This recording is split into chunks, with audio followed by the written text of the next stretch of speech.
Hi అండి, అందరికీ నమస్తే. Welcome back to our channel happiness of brains development. So అందరూ ఎలా ఉన్నారండి? మేమైతే చాలా బాగున్నాము.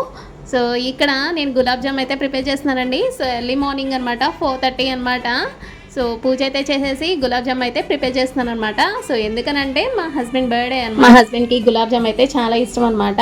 సో అందుకనే నేను ఎర్లీ మార్నింగ్ అయితే చేస్తున్నాను. ఇంత ఎర్లీ మార్నింగ్ చేయాల్సి వచ్చిన అవసరం ఏంటి అంటే, సో మా హస్బెండ్కి డ్యూటీ టైం అయిందనమాట. సో 5 o'clockకి వెళ్ళిపోవాలి. సో అందుకనే హాఫ్ అన్ అవర్లో నేను ప్రిపేర్ చేసేసి గులాబ్ జామ్ అయితే రెడీ చేస్తానండి.